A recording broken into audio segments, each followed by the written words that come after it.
अगर आप में ब्रह्मांड के अस्तित्व को जानने की चाह और ये जानने की ललक है कि हमारी शुरुआत कहां से हुई, तो शायद आप यहां से शुरू करना चाहेंगे।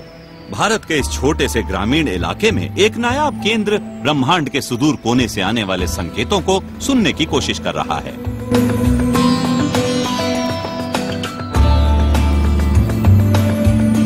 एक केंद्र की तरह यह अपने आप में निराला है।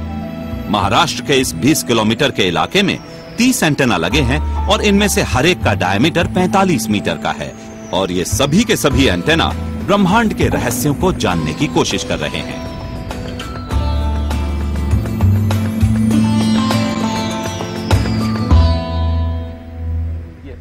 GMRT यानी joint metre wave radio telescope यहाँ पुणे के उत्तर में एक ऐसी जगह की लंबी तलाश के बाद लगाए गए जहाँ रेडियो इंटरफेरेंस सबसे कम था और ये भारत के अब तक के सबसे बड़े साइंस प्रोजेक्ट्स में से एक है।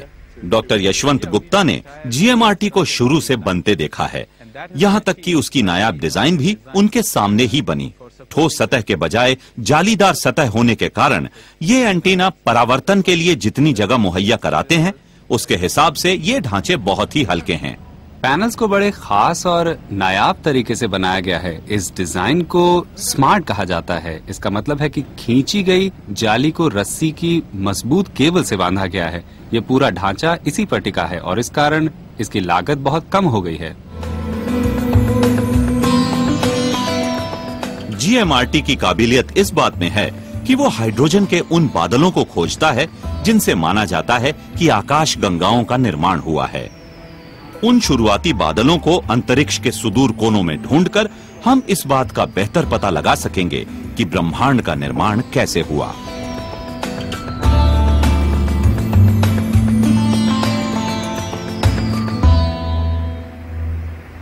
GMRT जल्द ही देश और विदेश के खगोल शास्त्रियों में बहुत लोकप्रिय हो गया है। आज यहाँ साल भर में अलग अलग प्रोजेक्ट से जुड़े करीब 100 प्रपोजल्स आते हैं और इनमें से 1/3 विदेशों से आते हैं। 100 मेगाहर्ट्ज से लेकर 1000 मेगाहर्ट्ज तक की कम रेडियो फ्रीक्वेंसियों पर काम करते हुए GMRT ने पाया है कि उसने एक महत्वपूर्ण हिस्से में अपना दबदबा बनाया है और बड़े रेडियो टेलीस्कोप्स के काम में मदद कर रहा है।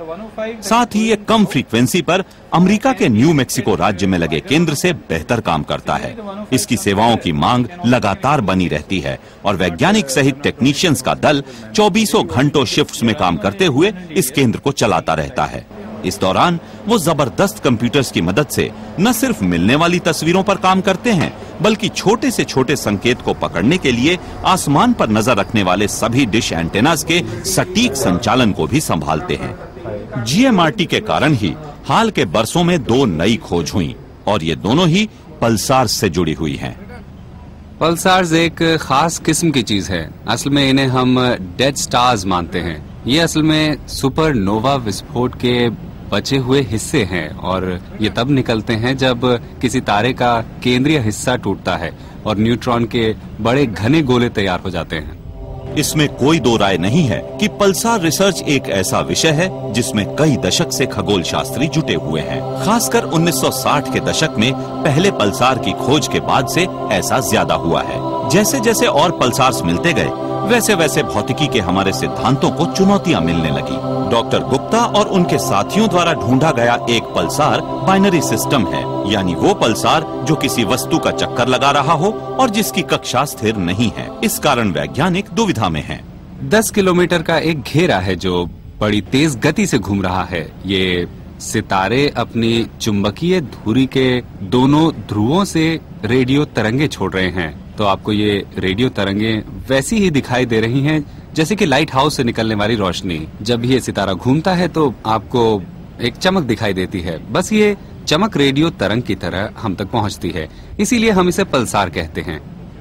ये एक ऐसा विज्ञान है जिसमें आपको मजा आता है और साथ ही आपको ब्रह्मांड में अपनी स्थिति के बारे में सही समझ भी मिलती है। जैसे ब्रह्मांड के इतिहास के बारे में ऐसी चीज जो हमें बताती है कि कई अरबों साल पहले क्या हुआ होगा। इधर दुनिया भर के रेडियो खगोल शास्त्री अगली पीढ़ी के रेडियो टेलीस्कोप्स का इंतजार कर रहे हैं। ऐसे में GMRT बड़ी महत्वपूर्ण प्रेरणा दे रही है।